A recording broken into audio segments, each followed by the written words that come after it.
खंडरों का ढेर बन चुका था। एक ऐसी जगह जहां कभी जिंदगी की चहल पहल थी, वहां आज सिर्फ मौत का सन्नाटा पसरा हुआ था।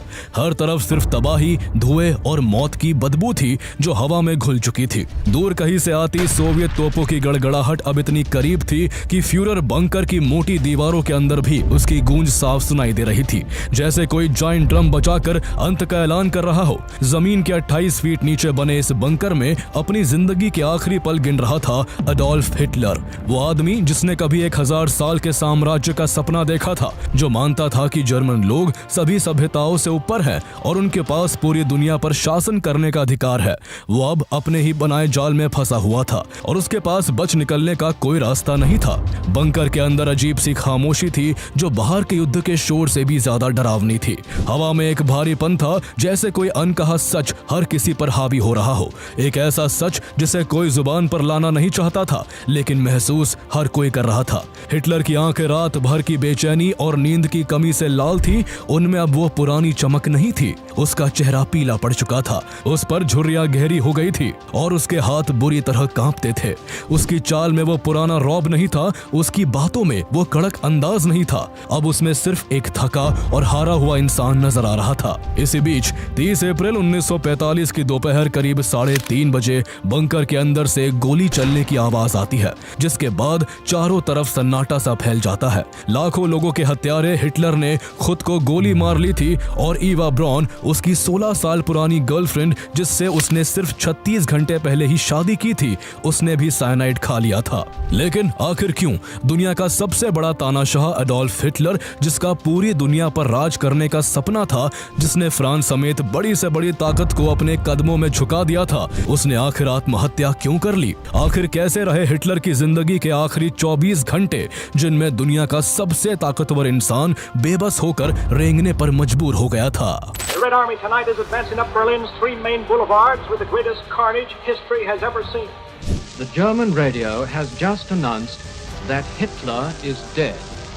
General Eisenhower informs me that the forces of Germany have surrendered to the United Nations. Adolf Hitler का जन्म 20 अप्रैल 1889 को ऑस्ट्रिया के एक छोटे से शहर ब्रोनो एम इन में हुआ था।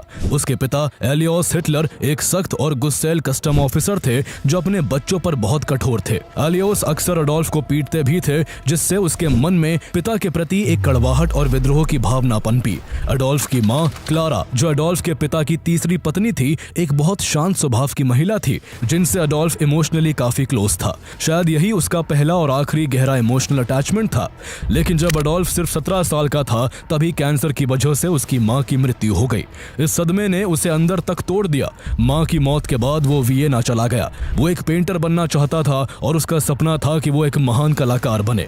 उसने वियना की अकेडमी ऑफ फाइन आर्ट्स में एडमिशन के लिए 2 बार अप्लाई किया, लेकिन दोनों बार रिजेक्ट हो गया। इस रिजेक्शन ने उसके अंदर की हताशा और कड़वाहट को और गहरा कर दिया। वियना में रहते हुए उसका सामना एक ऐसे माहौल से हुआ जहां एंटीसेमिटिज्म यानी यहूदी विरोधी विचारधारा फैल चुकी थी। उसने यहूदियों को अपनी हर प्रॉब्लम का कारण मानना शुरू कर दिया और उसे लगने लगा कि यहूदी सोसाइटी के लिए एक खतरा है। साथ ही वो पैन जर्मनिज्म जैसी कट्टर विचारधारा का फॉलोअर बन गया, जिसके हिसाब से पूरे जर्मन भाषी क्षेत्र को एक सिंगल नेशन होना चाहिए था। हालांकि वो एक ऑस्ट्रियन था, लेकिन जब वर्ल्ड वॉर 1 शुरू हुआ तो वो जर्मन आर्मी में वॉलंटरी भर्ती हो गया। लगभग 4 साल तक चले इस युद्ध में उसने दिल और जान से लड़ाई लड़ी, लेकिन पद के तौर पर वो सिर्फ कॉर्पोरल तक ही पहुंच सका। हालांकि उसकी बहादुरी के लिए उसे आयरन क्रॉस से सम्मानित किया गया। युद्ध में जर्मनी की हार ने उसे अंदर तक हिला दिया था।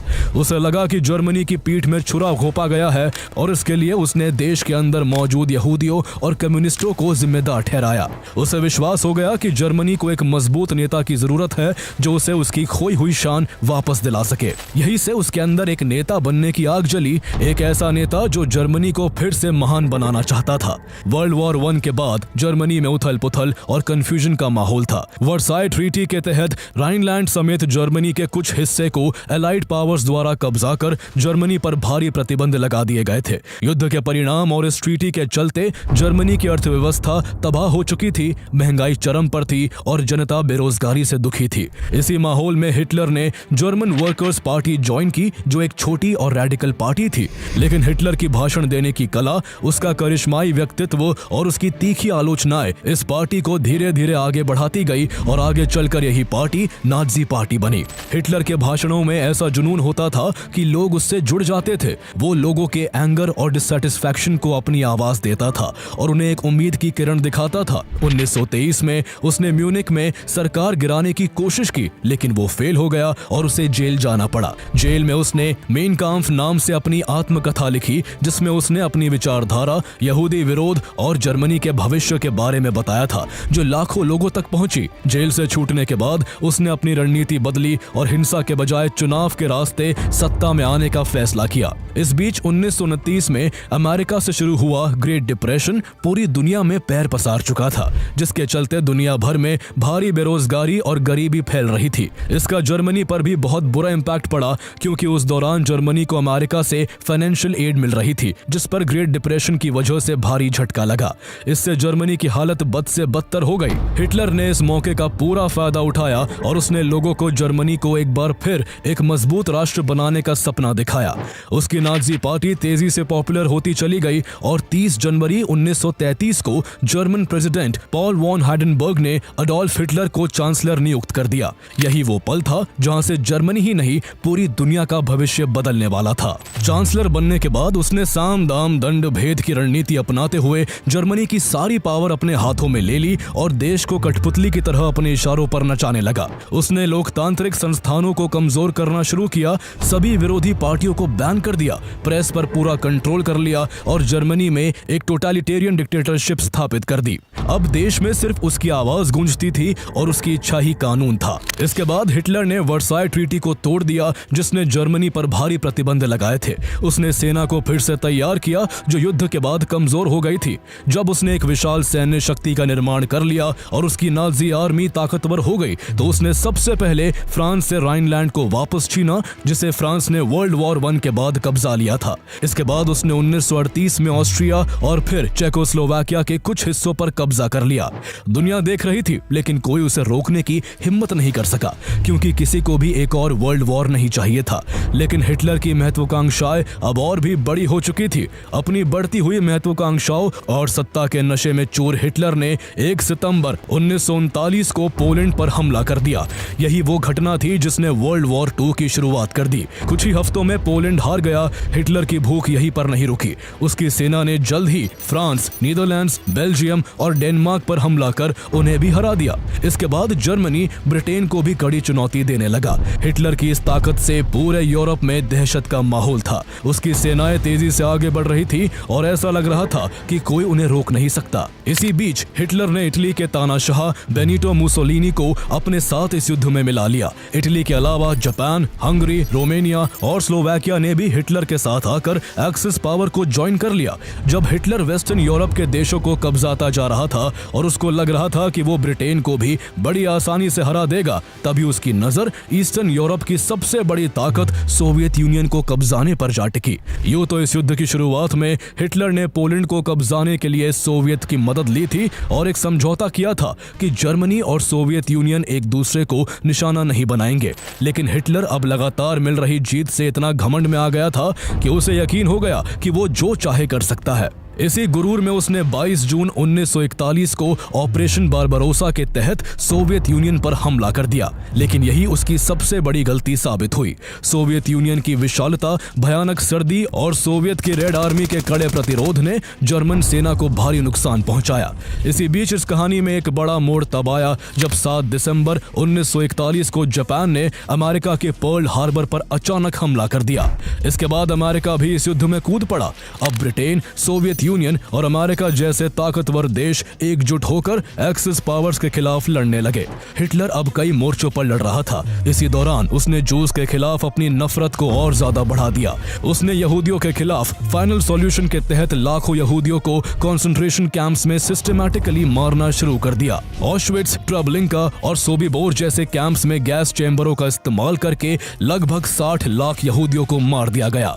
ये मानव इतिहास का सबसे बड़ा जेनोसाइड था। जैसे जैसे युद्ध आगे बढ़ा, जर्मन सेना कमजोर पड़ती गई। जर्मन आर्मी के लिए सोवियत की हड्डी जमा देने वाली ठंड में लड़ाई करना बेहद मुश्किल होने लगा, जिसका नतीजा ये हुआ कि हिटलर के 5 लाख सोल्जर्स सिर्फ स्टालिनग्राड की लड़ाई में मारे गए और वही 1943 की शुरुआत में उसके 91,000 सैनिकों ने सोवियत की रेड आर्मी के आगे सरेंडर कर दिया। ये वर्ल्ड वॉर 2 का सबसे बड़ा टर्निंग पॉइंट था। कुछ महीनों बाद जुलाई 1943 में इस जंग में हिटलर के सहयोगी इटली के डिक्टेटर बेनिटो मुसोलिनी को इटली की सत्ता से हटा दिया गया और एक नई सरकार बनाई गई, जिसने युद्ध से हटकर एलाइड फोर्सेस के साथ समझौता कर लिया। ये हिटलर के लिए एक और बड़ा झटका था। हर गुजरते दिन के साथ अब हिटलर की नाज़ी आर्मी थकती जा रही थी। हिटलर के जुनून भरे भाषणों का उन पर प्रभाव कम हो चुका था। युद्ध जो 1939 में शुरू हुआ था, वो हिटलर के पागलपन की वजह से खिंचते खिंचते 1945 तक पहुंच चुका था। इन 6 सालों में हालात पूरी तरह बदल चुके थे। जो हिटलर शुरू से हर जगह जीत रहा था, अब वो हार की कगार पर आ चुका था। फरवरी 1945 तक पूरी दुनिया में हिटलर के खिलाफ एक माहौल बन चुका था। दुनिया अब उस तानाशाह का अंत देखना चाहती थी। एलाइड फोर्सेस हर तरफ से तेजी के साथ जर्मनी की ओर बढ़ रही थी। जर्मनी के संसाधन और सैनिक कम होते जा रहे थे और उसे अब एक हारी हुई लड़ाई लड़नी पड़ रही थी। सोवियत यूनियन की तरफ से बर्लिन पर पहली बार 20 अप्रैल 1945 को जबरदस्त बमबारी की गई। संयोग से ये दिन अडोल्फ हिटलर का आखिरी जन्मदिन भी था। बस एक दिन बाद 21 अप्रैल की शाम तक रेड आर्मी के टैंक बर्लिन के बाहरी इलाकों तक पहुंच चुके थे। पूरा शहर धधक रहा था, इमारतें ढह चुकी थी, सड़कों पर जलती हुई गाड़ियां थी और हर तरफ बिखरी हुई लाशों ने तबाही का मंजर और भी डरावना बना दिया था। हिटलर का थर्ड राइक बनाने का सपना बिखर रहा था, जिसके तहत वो यूरोप के ज्यादातर हिस्सों को कब्जा कर ग्रेटर जर्मनी बनाना चाहता था। लेकिन उसे अब एहसास हो गया था कि उसका अंत करीब है। यही वजह थी कि उसने खुद को बर्लिन के एक अंडरग्राउंड बंकर में बंद कर लिया था, जिसका नाम था फ्यूरर बंकर। यह कोई मामूली बंकर नहीं था, ये जमीन से 28 फीट नीचे बना था और इसे हिटलर के पर्सनल आर्किटेक्ट एल्बर्ट स्पीर ने डिजाइन किया था। इसे पूरी तरह बॉम्ब प्रूफ बनाया गया था ताकि ऊपर चाहे कितनी भी तबाही हो रही हो, लेकिन अंदर सब सुरक्षित रहे। इसी बंकर के निचले हिस्से में हिटलर अपने आखिरी दिनों में रहने लगा था। उसके साथ वहां उसकी लंबे समय की पार्टनर ईवा ब्रॉन, उसकी सबसे प्यारी फीमेल डॉग ब्लॉन्डी और कुछ चुनिंदा भरोसेमंद स्टाफ मेंबर्स रहते थे। यही बंकर अब उसकी जिंदगी के सबसे तनावपूर्ण और आखिरी पलों का गवाह बनने वाला था। बंकर के भीतर रहते हुए हिटलर अब बाहरी दुनिया की सच्चाई से कटता जा रहा था। उसे लगने लगा था कि उसके जनरल उसे धोखा दे रहे हैं और उसकी सेना अब उसके आदेश नहीं मान रही। कुछ हद तक उसका ये शक सही भी था। 23 अप्रैल 1945 को हिटलर को हरमन गोरिंग का एक टेलीग्राम मिला, जो जर्मन वायुसेना लुफ्टवाफे का चीफ था और हिटलर का सबसे करीबी साथी माना जाता था। गोरिंग ने उस संदेश में लिखा था कि अगर हिटलर अब फैसले नहीं ले सकता तो वो उसको पावर ट्रांसफर कर दे। हिटलर, जो पहले ही डिप्रेशन और घबराहट में था, इस टेलीग्राम को पढ़कर आग बबूला हो गया। गुस्से में आकर हिटलर ने गोरिंग को सभी पदों से हटा दिया और उसे गद्दार घोषित कर तुरंत गिरफ्तार करने का आदेश दे दिया। एक तरफ रेड आर्मी बर्लिन में घुसती जा रही थी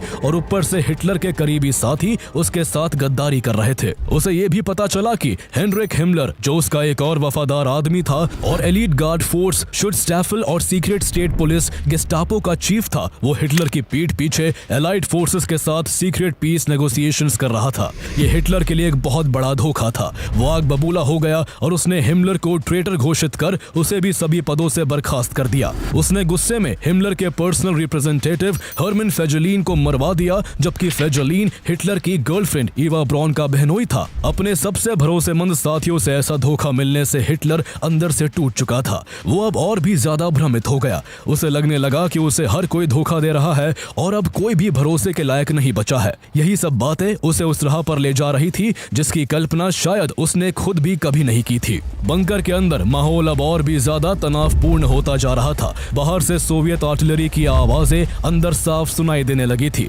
हर कोई जानता था कि सोवियत के सैनिक अब बहुत करीब आ चुके हैं। हिटलर की हेल्थ भी हर गुजरते दिन के साथ बिगड़ती जा रही थी। उसके अंदर पार्किंसंस डिजीज के लक्षण दिखाई देने लगे थे। उसके हाथ कांपते थे, चाल धीमी हो गई थी और चेहरे पर हर वक्त थकावट छाई रहती थी। थी। वो अक्सर अपने कांपते हुए हाथ को छुपाने के लिए उसे जेब में रखता था। उसका चेहरा इतना ज्यादा पीला और थका हुआ हो गया था कि वो अपनी उम्र से 10 से 15 साल बड़ा लगने लगा था। जो भी अफसर उस बंकर में उससे मिलने आता वो उसकी हालत देखकर हैरान रह जाता। उसका पर्सनल डॉक्टर थियोडोर मोरेल उसे हर रोज ग्लूकोज और विटामिन के इंजेक्शंस देता, लेकिन अब ये सब भी बेअसर हो चुका था। उल्टा उसको ये भ्रम होता कि उसको ड्रग्स दिए जा रहे हैं और वो अपने डॉक्टर को भी शक की निगाहों से देखने लगता। उसकी हालत दिन पर दिन बिगड़ती जा रही थी, जो उसके गिरते हुए मोराल का सबसे बड़ा सबूत था। वो अब पहले जैसा ताकतवर और प्रेरणादायक नेता नहीं रह गया था, बल्कि एक टूटा हुआ और हारा हुआ इंसान था जो अपने ही बनाए जाल में फंस चुका था। 29 अप्रैल 1945 की जब सुबह हुई तब बर्लिन के ऊपर सूरज भले ही उग रहा था, लेकिन फ्यूरर बंकर के अंदर खौफ और घुटन का गहरा अंधेरा पसरा हुआ था। बाहर लगातार गोले बरस रहे थे, हवा में बारूद की गंध और मौत का डर हर तरफ फैला हुआ था। हिटलर ने पिछली रात मुश्किल से कुछ घंटे की नींद ली थी और वो भी बेचैनी भरी। उसकी आंखें सूजी हुई थी और उसके चेहरे पर हार और थकावट साफ दिख रही थी, जैसे उसने अपनी सारी ऊर्जा खो दी हो। सुबह की पहली खबर भी उसके लिए अच्छी नहीं थी। युद्ध में हिटलर का सहयोगी रहा बेनिटो मुसोलिनी और उसकी मिस्ट्रेस क्लारा पेटाची को इटालियन पार्टीजन्स ने गोलियों से छलनी कर दोनों के शरीर को मिलान में पब्लिकली लटका दिया था। इस खबर ने हिटलर को और भी ज्यादा डरा दिया। उसे पता था कि अगर वो सोवियत के हाथ लग गया तो उसका भी यही हश्र हो सकता है। उसे किसी भी कीमत पर एलाइड पावर्स के हाथ नहीं लगना था और न ही वो चाहता था कि उसके शरीर का अपमान हो। इस खबर ने उसके आत्महत्या के फैसले को और मजबूत कर दिया। 29 अप्रैल की दोपहर तक बंकर का माहौल और भी तनावपूर्ण हो गया। हिटलर ने अपने कुछ वफादार जनरलों और स्टाफ को बुलाया। जनरल विल्हेम केटल और जनरल एल्फ्रेड जोडल ने उसे बताया कि बाहर की स्थिति बहुत खराब है। रेड आर्मी शहर के बिल्कुल बीच में घुस चुकी है और बंकर से कुछ ही किलोमीटर दूर रह गई है। सोवियत यूनियन के सैनिक अब हर गली में दिखाई दे रहे थे और उनकी आवाजें साफ सुनाई दे रही थी। हिटलर ने फिर भी कुछ काउंटर अटैक्स की उम्मीद जताई, लेकिन उसके जनरलों को पता था कि ये सब बेकार है। सेनाएं बिखर चुकी थी और कोई मदद नहीं आने वाली थी। हिटलर की आवाज में अब वो कमांडिंग टोन नहीं थी, सिर्फ एक अजीब सी उदासी और खौफ था। उसकी फिजिकल एंड मेंटल हेल्थ तेजी से बिगड़ रही थी। 29 अप्रैल की रात हिटलर ने अपने वफादार लोगों के साथ आखिरी डिनर किया। ये उसकी जिंदगी का सबसे अजीब डिनर था, जहां हमेशा की तरह टेबल पर कोई बात नहीं कर रहा था, सिर्फ खाने पीने की आवाजें थी और हवा में एक अजीब सा भारीपन था। हिटलर ने बहुत कम खाया, उसका दिमाग कहीं और था। वो अपने भविष्य के बारे में सोच रहा था या शायद अपने अतीत के बारे में, उन सभी फैसलों के बारे में जो उसने लिए थे और जिनका नतीजा अब उसके सामने था। डिनर के बाद हिटलर ने एक चौंकाने वाला फैसला लिया। उसने ईवा ब्रॉन से शादी करने का ऐलान किया, जिससे वो करीब 16 सालों से जुड़ा हुआ था। ईवा एक जज्बाती लड़की थी जो आखिरी वक्त तक हिटलर के साथ रहना चाहती थी। बंकर में हिटलर के साथ रहना ईवा ब्रॉन की ही जिद थी। ईवा ब्रॉन से हिटलर की पहली मुलाकात 1929 में म्यूनिक में हुई थी, जब ईवा सिर्फ 17 साल की थी और हिटलर के निजी फोटोग्राफर हेनरिक हॉफमैन के स्टूडियो में असिस्टेंट के तौर पर काम करती थी। ईवा ने हिटलर को पहली बार देखा तो उसे अजीब मूंछों और छोटे कद वाला शख्स कहा था, लेकिन जल्द ही वे एक दूसरे के करीब आ गए। जर्मन जनता को इस रिश्ते की भनक तक नहीं थी, क्योंकि हिटलर का मानना था कि एक नेता को जनता के लिए अनमैरिड और डेडिकेटेड दिखना चाहिए।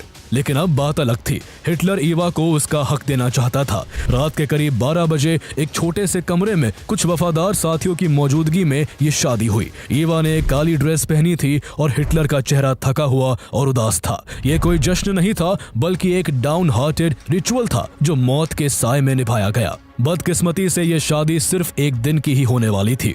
शादी के तुरंत बाद हिटलर ने अपनी सेक्रेटरी ट्रॉडल जंग को बुलाया और उसने अपना पर्सनल विल और पॉलिटिकल टेस्टामेंट लिखवाया। ये डॉक्यूमेंट उसकी आखिरी इच्छाओं और इंस्ट्रक्शंस को समेटे हुए था। इस दस्तावेज में उसने एडमिरल कार्ल डोनिट्ज को अपना उत्तराधिकारी घोषित किया और जोसेफ गोबेल्स को चांसलर बनाया। उसने हेनरिक हिमलर और हरमन गोरिंग को देशद्रोही घोषित कर उन पर अपनी हार का ठिकरा फोड़ा। उसने अपने यहूदी विरोधी विचारों को दोहराया और अपने कामों को सही ठहराया। उसे अभी भी लगता था कि उसने जो कुछ भी किया वो सही था। हिटलर के आखिरी अल्फाज थे कि वो और उसकी बीवी ईवा मौत को चुन रहे हैं, क्योंकि उनके लिए सरेंडर करने की शर्मिंदगी से बेहतर मौत है। उसने वहां मौजूद अपने सहयोगियों से कहा, मेरे मरने के बाद मेरे शरीर को जला देना। हिटलर ईसाई था और ईसाई लाश को जलाते नहीं बल्कि दफनाते हैं, लेकिन अपने अंतिम समय में हिटलर इस कदर मजबूर हो चुका था कि वो अपने धर्म के के साथ भी समझौता करने को तैयार था, क्योंकि उसे डर था कि सोवियत सैनिक उसकी लाश को कब्र से खोदकर निकाल लेंगे और लोग उसकी मौत के बाद भी उसकी लाश पर गुस्सा निकालेंगे। वो अपनी मौत के बाद भी अपनी गरिमा बनाए रखना चाहता था। इसके बाद उसने अपनी निजी डॉक्टर वर्नर हासे को बुलाया। उसने उनसे पूछा कि आत्महत्या करने का सबसे अच्छा तरीका क्या है। डॉक्टर हासे ने उसे साइनाइड कैप्सूल खाने और गन से गोली मारने का सुझाव दिया। हिटलर ने अपने कुत्ते ब्लॉन्डी पर साइनाइड कैप्सूल का टेस्ट करवाया और ब्लॉन्डी तुरंत मर गई। ये एक दिल दहला देने वाला पल था जिसने बंकर में मौजूद सभी लोगों को अंदर तक हिला दिया। ब्लॉन्डी हिटलर की सबसे वफादार साथी थी और उसकी मौत ने सभी को यह आभास करा दिया कि अब अंत बहुत करीब है। 30 अप्रैल 1945 की सुबह हो चुकी थी।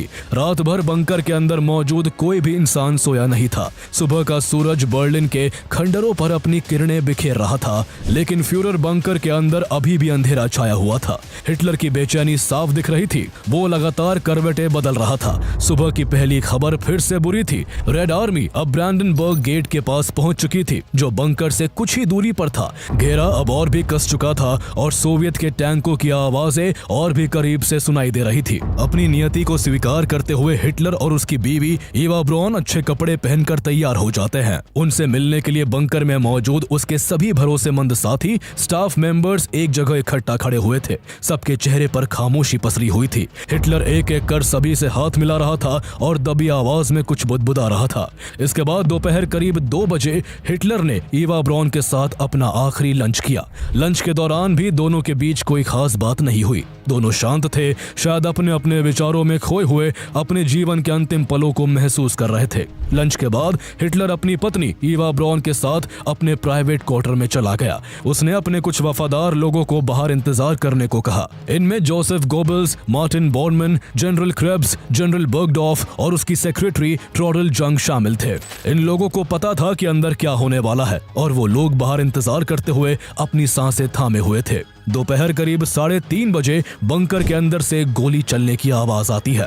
बाहर इंतजार कर रहे लोगों को पता चल गया था कि क्या हुआ है। कुछ मिनटों बाद मार्टिन बॉर्नमैन और गोबल्स अंदर गए। उन्होंने देखा कि हिटलर सोफे पर बैठा हुआ था। उसके सिर में गोली लगी थी और उसके पास एक पिस्तौल पड़ी थी। ईवा ब्रॉन उसके बगल में बैठी थी। उसने साइनाइड कैप्सूल लिया था। दोनों मर चुके थे एक साथ अपने जीवन के अंतिम क्षणों में।